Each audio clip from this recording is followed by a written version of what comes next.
Greenlight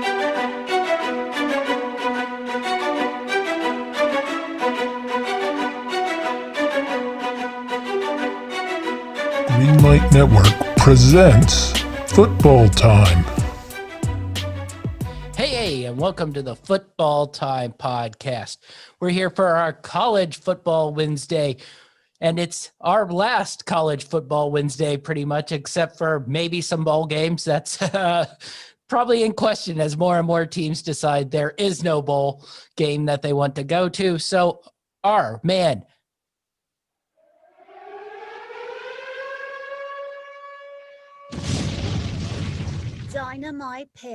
Dynamite David is with us as always. How are we doing today, David?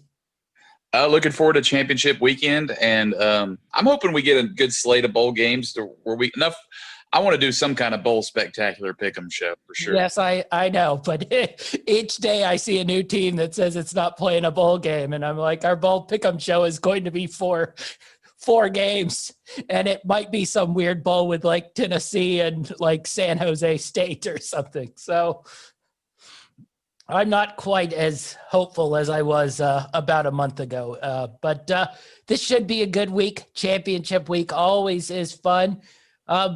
But let's get into our headlines from last week. Really only about two games, I'd say, that had any sort of impactful meaning on the season, really. Let's get into that LSU-Florida game. LSU wins it with a long field goal to beat Florida. Florida drops the ball here, pretty much ends any chance of them getting into the Final Four of the playoffs. What'd you make of this game?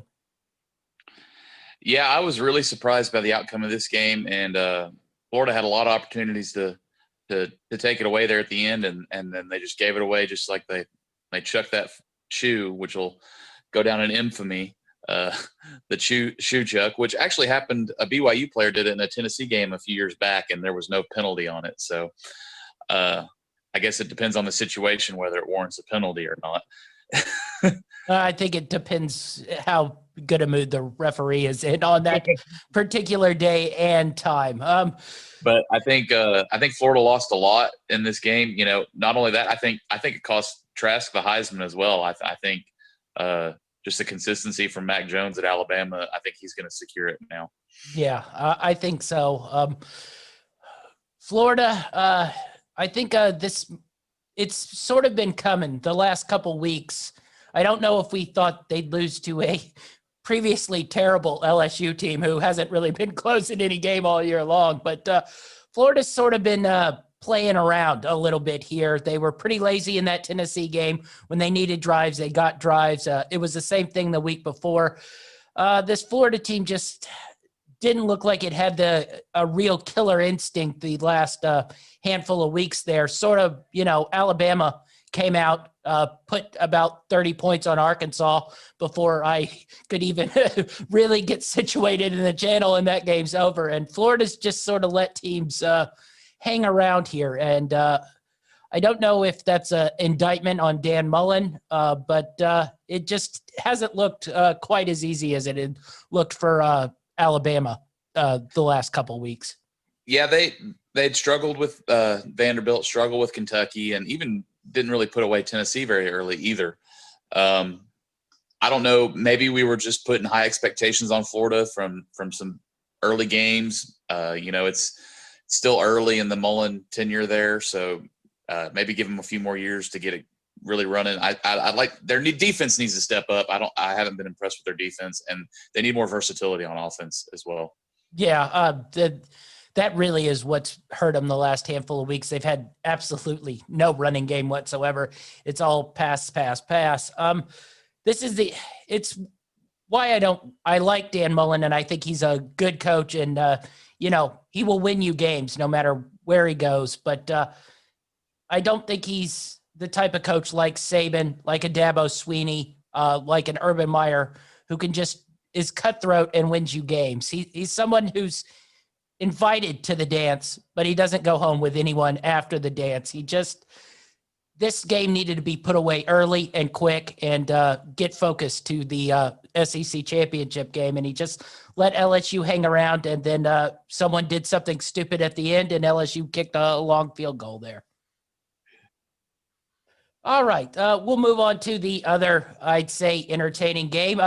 USC, once again, I don't know. I guess gets another win. They were pretty much losing, I'd say, 70% of the game, and were pretty much lost. And then the closing minutes of the game, they find a way to win it.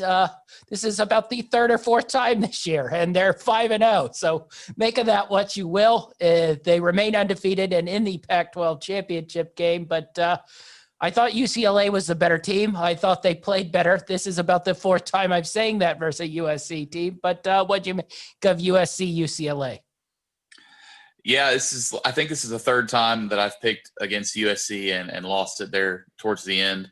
Got burned early in the Pac-12 season when they played Arizona State with probably the biggest comeback of the year. But I thought I had this in the bag. I was watching this one at work with some coworkers, and we watched it live, and I just couldn't believe it. It was, they got the ball down there after UCLA kicked the go-ahead field goal, and then I think it was 2 pass plays, and they were in the end zone.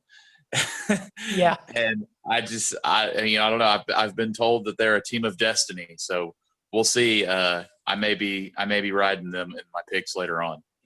Are you? I was sort of torn as I guess Fox Sports decided to handpick who they wanted in the other side of the Pac-12 championship game. So I don't really know what to make of Oregon somehow getting in, though they're on a 2-game losing streak, and it's whatever. I don't think USC really has a chance to get into that 4 anyway, but I guess if they go undefeated, there's a long shot that they could get in there. But they live on, and I guess we'll get into the championship games this week. We'll preview what we got to go.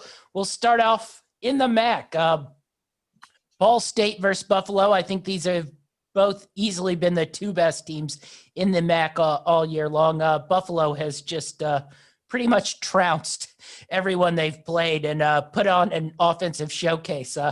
I'm almost at the point where I want to see Buffalo play somebody real to see if that offense can light up someone else, especially that running back. But Ball State Buffalo, what do you make of this game? It seems like it'll be a pretty entertaining game for sure. Yeah, but Buffalo's got one of the highest powered offenses in the country. Jarrett Patterson, probably one of the best. I don't know if you'd say he's one of the best. I mean, he's definitely one of the best. I don't know if the best running back in college football. His stats say he's the best, but competition level, you don't know for sure. But he's like a dang human video game. The stats that he puts up. Ball State, they've been taking care of business as well. I think they've got one of the better defenses in the MAC, but they've been missing. They had their starting running back went out with a mysterious injury a few weeks ago, and just this week he's opted out to focus on his NFL career, so they're going to be missing him. And no one's really even held it close with Buffalo, and I think Buffalo probably could run away with this one as well. Yeah. I'm a little torn here. These MAC championship games in the past have always sort of been tight affairs, even if they are lopsided. I remember a handful of really good Northern Illinois teams who go in there and look like they're going to dominate their opponent, and then these things get pretty tight. But the way Buffalo runs the ball, I just don't know if Ball State will be able to hold up, especially the way they just annihilate you. But I give Ball State a little bit of a chance here. They definitely improved each week of the season, and I really like that coach. Now, the coach is essentially, like I said, up for pretty much every coaching job that's open in the Big Ten, and I'm assuming he will probably be out of there really soon. But I've liked the way that Ball State coach has gone. I'm very torn here with this Ball State game. I really think they could give Buffalo a game, especially if they can keep it close at half and put a little pressure on Buffalo.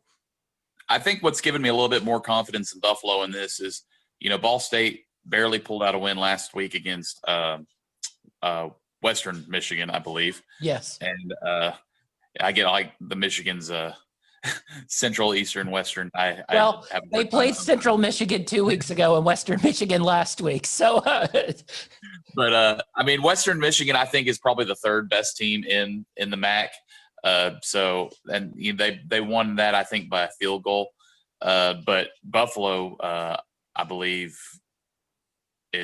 hasn't really played anybody close, and they're averaging over 50 points per game, averaging 350 yards rushing per game. I just think Buffalo is going to take this one. yeah, the only thing that gives me a slight pause on Buffalo too is essentially somehow their schedule worked out where they played a lot of the real low level bottom feeders of the MAC.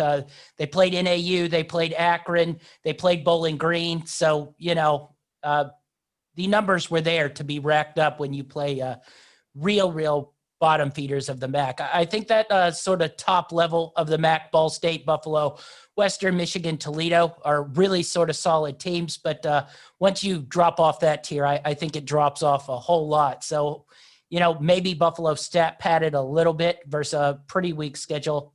Not to say if they play those other teams, they wouldn't have been undefeated, especially with the way they've looked. But I think this game might be a little bit tighter than some people might think. But we'll move on to the aforementioned Pac-12 championship game.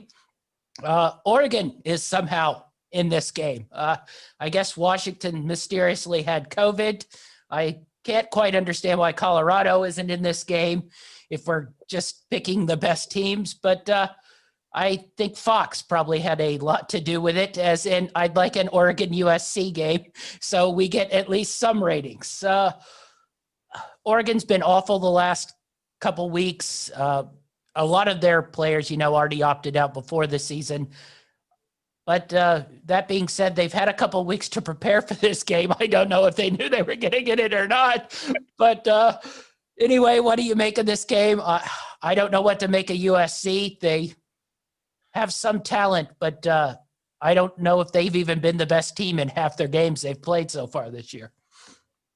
Yeah, they've really played to the level of their competition. And Oregon, I mean, it's like you said, I don't think they belong here. I think there's 3 or 4 teams that are probably better candidates than Oregon, not just by record, but just team skill and performance level. Yeah, it should be a good game. It'll be a good one for TV. Like you said, USC, Oregon. That's why they did it. But I'm not really feeling good about this Oregon team. They haven't really impressed me much this year at all. So and USC, you know, they've still got that undefeated record to go for. So maybe they've got a little bit more to play for than Oregon. Maybe get into a decent bowl game. We'll see how that goes. Yeah. I was tempted in my picks to do Oregon. I talked myself out of it just because I think Oregon has some talent, at least that can match up with it. And the other thing, that Arizona USC game, just that looks worse and worse as the season goes on. I mean, what was it? 70-7 Arizona State over Arizona. Well, you go back and Arizona literally was not close in any game except that one where they were leading with about a minute and a half left. So that just probably concerns me a little bit. And then I was going along and Utah, I think if Utah USC played again, I think I'd favor Utah in that game from what I saw last week. I mean, Utah, you know, sort of got screwed this whole season where their first 3 weeks got canceled and then they're randomly opening versus USC. And so I just don't know really how to handicap this. I know Oregon has some skill position guys. I don't know. Speaking of coaches that might be on the move, it might be hogwash. You know, Mario Cristobal is at least talked about for that Auburn job and a handful of other jobs, but I don't know if I'd necessarily leave Oregon with the free Nike money to come and deal with those psychotic Auburn fans. But anyway, hard game to really handicap for me just because Oregon was so bad versus Oregon State and Cal that I don't really have a feel for them. But they also last played essentially 3 weeks ago. So no telling what's going to come out there. All right, we'll move on to our next matchup, the Big Ten matchup, Northwestern, Ohio State. Really big spread here. I think the spread's a little too big for what it is. I am not a Northwestern lover, but when they're getting points and this defense is for real, the offense is not for real. But I think at least for a half, Northwestern can certainly muck this game up and make it a lot closer than it looks. What do you make of this game? Yeah, I think this is probably one of the worst matchups in our championship games. And I think Ohio State's definitely going to pull this one out. I don't think the Big Ten is going to let them lose no matter what happens. But I could definitely see Northwestern keeping it tight for at least a half. I still don't know how comfortable I am with that 20 points, though. Yeah, especially if Ohio State feels like running it up at the end and trying to, I guess, get style points or something. But I don't know. I've always liked Northwestern as an underdog.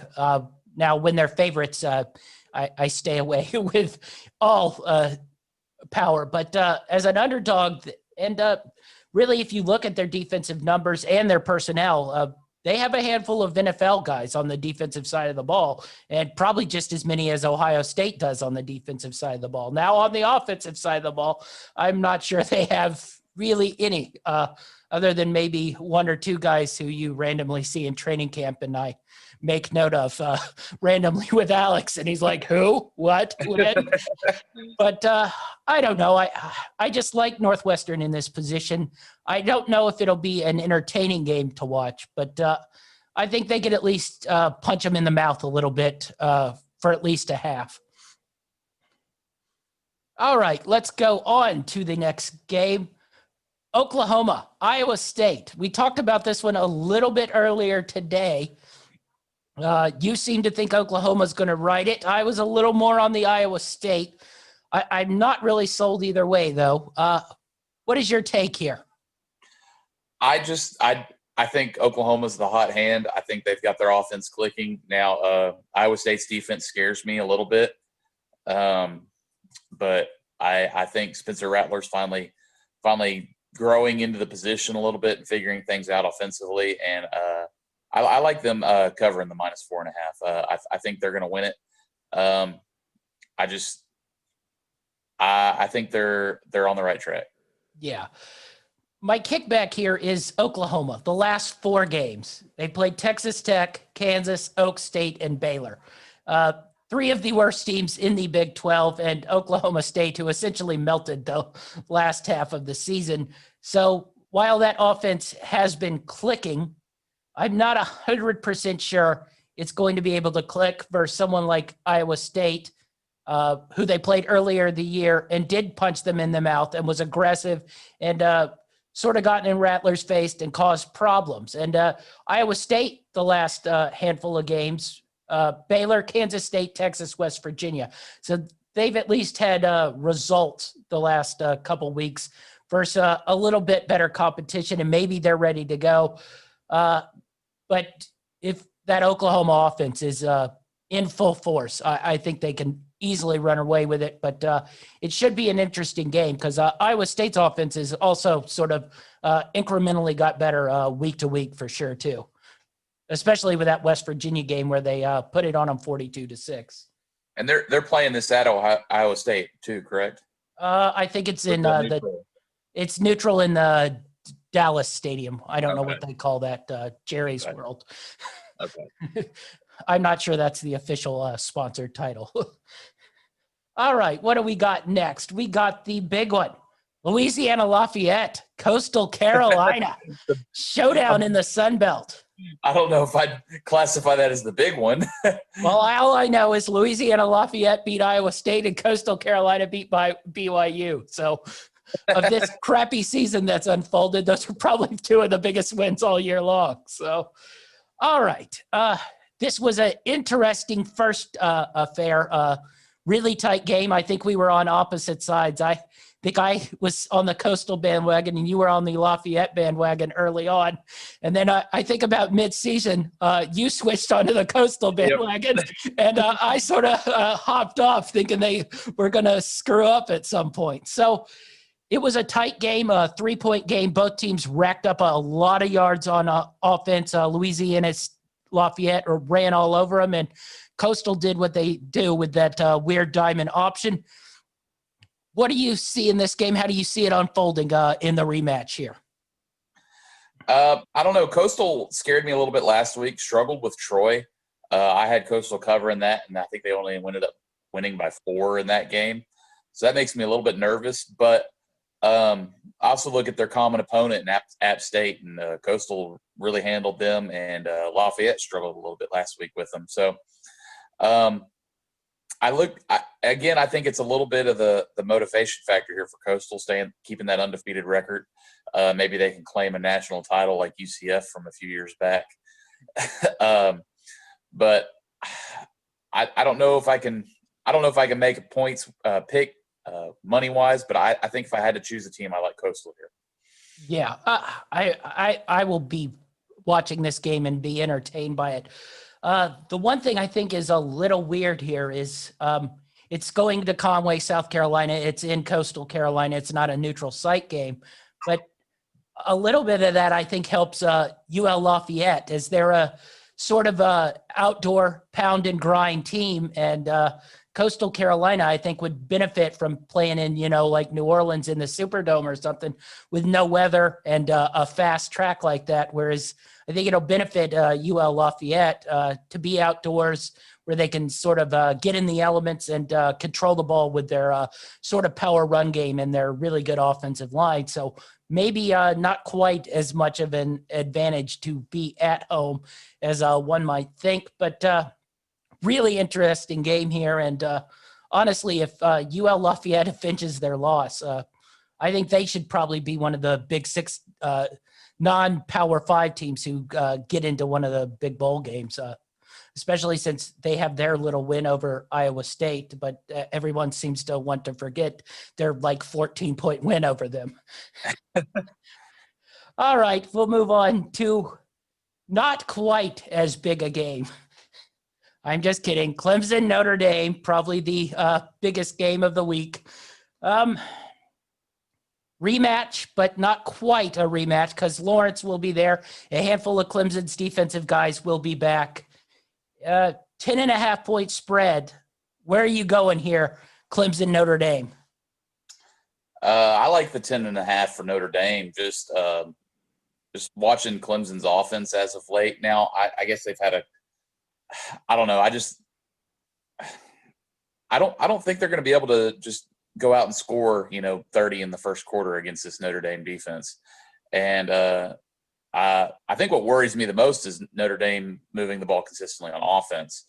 And if it gets into a scoring match, they won't be able to keep up. But I think the outcome of this game is also predetermined. I think there's no way that Notre Dame wins this game, because the ACC is definitely going to want the 2 teams in the playoffs. And I think if Notre Dame wins this game, Clemson will not get in.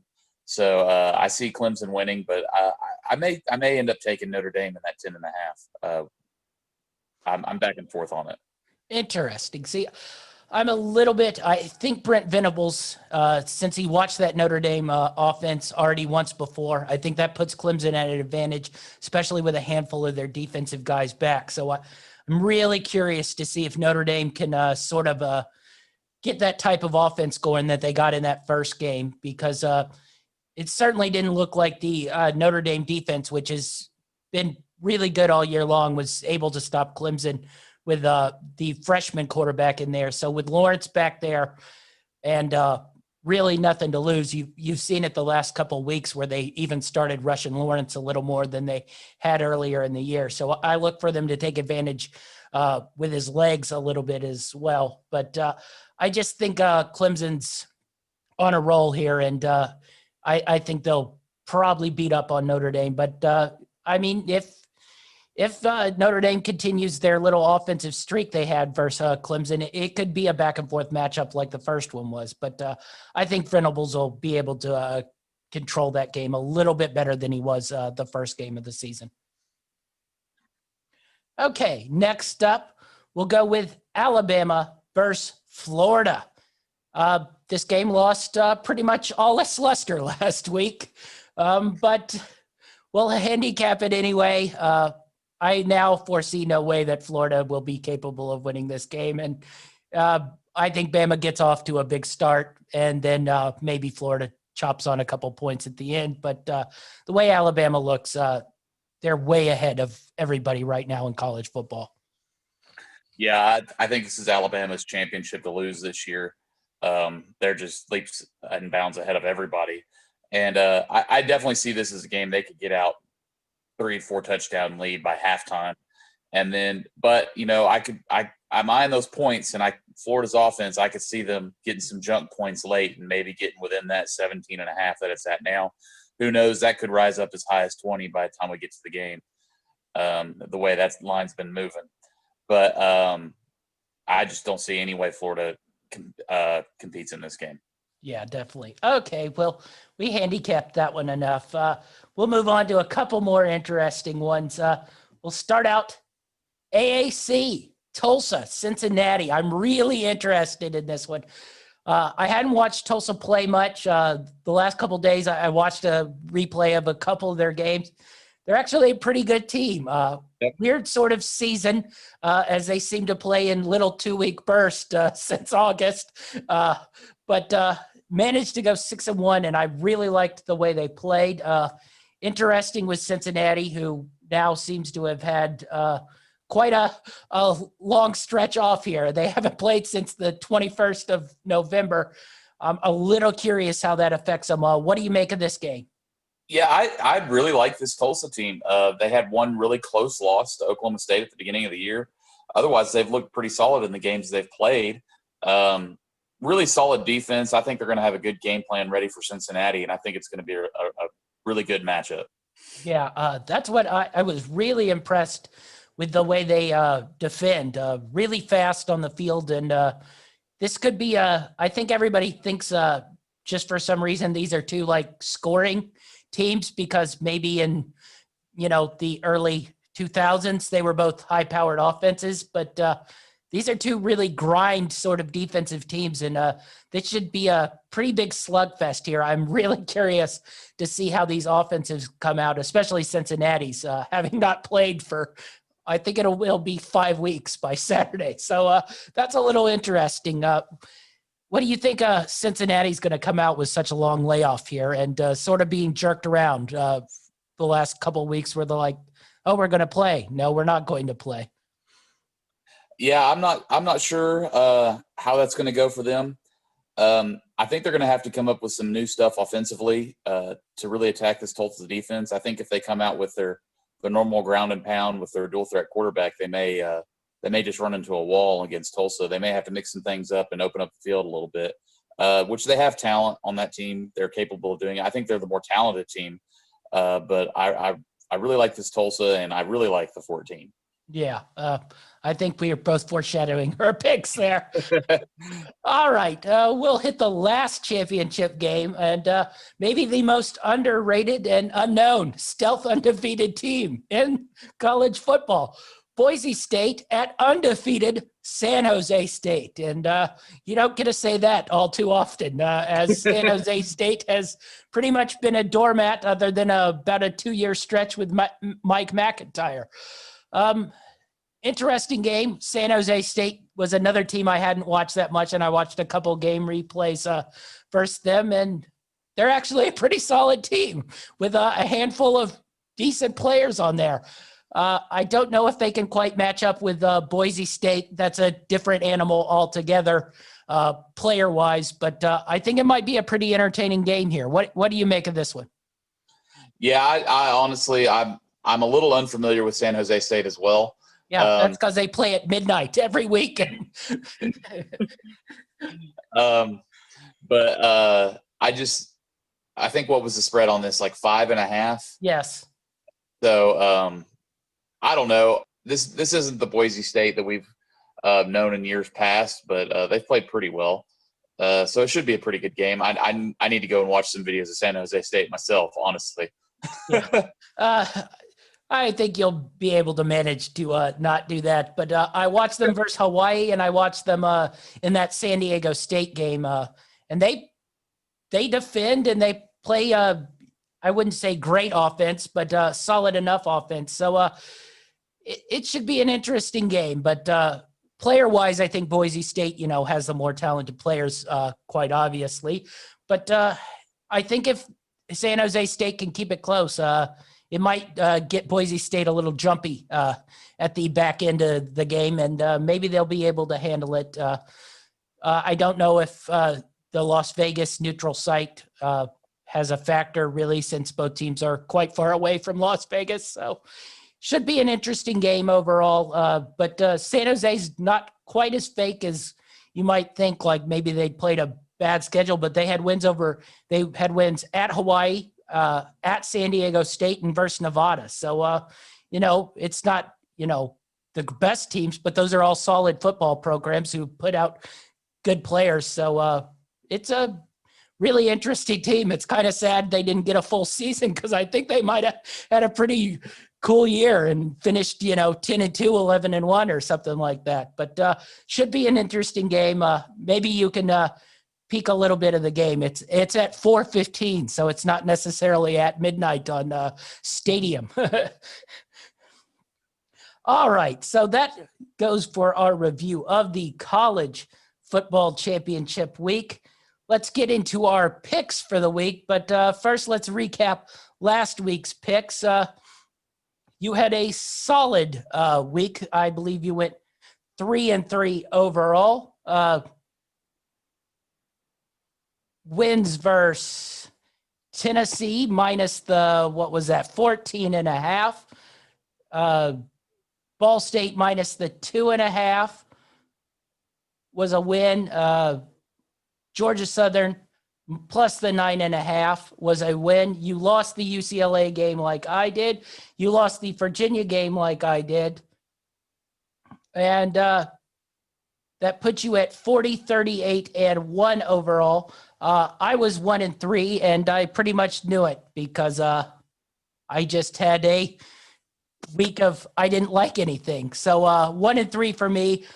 Win was the TCU game, the lone large spread I think I've taken all year long, and losses Arizona, UCLA, and Virginia. So tough week, but we'll see what we have this week, championship week, our last week. I'm going to try to make a push to go undefeated this week and move me to my 60% mark, but I don't have a lot of faith. All right.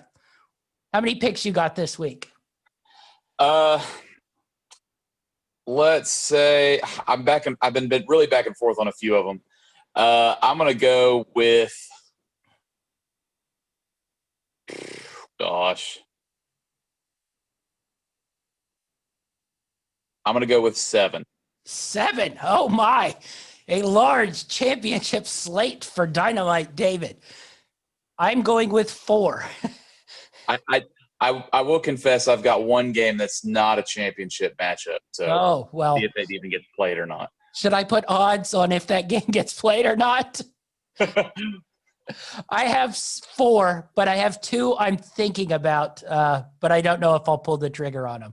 All right, since you have 7, let's start you off with your first pick of the week. I'll start with my non-championship game. I like Missouri -2 versus Mississippi State. I can't believe I've turned you into a degenerate gambler. You're betting on some random Missouri game that has no meaning or matter. All right, Missouri. What was the spread in that one? Minus the 2. You didn't fall off of them after I told you it was a good idea to take them for money line last week, which it turned out not to be. All right, Missouri minus the 2, a random game of no point or meaning, but should be entertaining nonetheless. Are you betting on exhibition in NBA? No, gosh. I didn't know how far down the rabbit hole you took it. All right. Well, I'll go ahead and give you another since I've got more. We'll go back to this Tulsa Cincinnati game. I really like the 14 points Tulsa's getting here. I think they may even could potentially win this game, but I'll take the 14 for sure. Yeah, I'm with you in agreement there. That's one of my 4, Tulsa plus the 14. I think this will be a dragged out defensive game. And even if they can't win it, I don't think these teams are offensively capable of really separating themselves by 2 touchdowns. Unless, of course, somebody weirdly turns it over and there's a score. All right, what do you got next? Next up, I'm going to take USC minus the 3 versus Oregon. I've picked against USC too much this year. I'm going to take them this week, and I think against a pretty bad Oregon team, they should be able to cover the 3. Yeah, well, this was one of the ones that I had written down as maybe, but I had the Oregon side. So maybe since you're taking USC this week, they finally will fall into their desperate hole of not coming back. So maybe that bucks me up to take the confidence of Oregon. I don't think it really will, but I don't know. I just feel like the Pac-12 will shoot itself in the foot any way it can. So handpicking Oregon to come in there and lose to USC, and then Oregon ends up winning the game, feels like it's par of the course for the Pac-12 and Larry Scott running that conference right now. But all right, I'll give my next pick. I'm going with Northwestern plus the 20 points here. So we think they will make this game a little dirty for at least a half or 3/4, and then maybe I can get in Ohio State and get a nice little middle here, what we're looking at. But Northwestern plus the 20 for me. All right, what do you got next? Give me the minus 3.5 for Coastal Carolina. I think they're going to pull out the rematch as well and remain undefeated. Oh, how times have changed, because guess what I have? I have Lafayette plus the 4. And more than any handicapping thing, this is just sort of a math thing. 7 weeks ago, Lafayette was 7-point favorites in this game. So now they're 4-point underdogs. It was a 3-point game. So really, I'm just playing the math and the value of the number here because they thought they were 7-point favorites just a handful of weeks ago. But interesting switcheroo we have now. You're a Coastal Carolina lover, and I'm now on the Raging Cajuns bandwagon. I'm going to have to get you one of those Chanticleer jerseys to wear around. All right, what do you got next? Next up, I'm going to take my team out of the MAC, Buffalo minus the 13.5. I think they're going to run away with this one big and early and easily win this. No, your last action of the year and riding the Buffalo Bulls to the championship. I think that's pretty fitting. My last pick will be the Clemson Tigers minus the 10.5. I really dislike that hook there. It's probably going to pretty much cost me. I've already come to terms with 34-24 as I lose on that little half-point hook. But I think there's a chance Clemson runs away with this and Notre Dame embarrasses itself in another championship game. All right, what do you got next? Yeah, that's leading into my last pick. I've got Notre Dame plus the 10.5. So we're going head-to-head in a couple of them this week. But, yeah, I think it's going to be right around that margin. I like Notre Dame's defense to keep it close. And I don't think they'll win it, but I think they keep it right around 10 points and maybe get that point spread. Yeah, that should be a fun one. Should be a good weekend of college football. Hopefully we can get our bowl pick'em in. We'll see how that goes in the next week or so and how the bowls work out. Be sure to follow us on the greenlightnetwork.org, plus all our shows, Football Time, Know It All, and the Drive-In Dish as the football season closes. Our man Dynamite David will switch over to more of a college basketball role. Be prepared for that. He's already sort of dipping his toe in and giving us a handful of picks the last couple days. So be sure to look out for that. And where can we find you, David? You can follow me on Twitter at GLN_Dynamite_D. All right. And I'm GLN Champ 5 on Twitter and Instagram. That's our show, and we're out.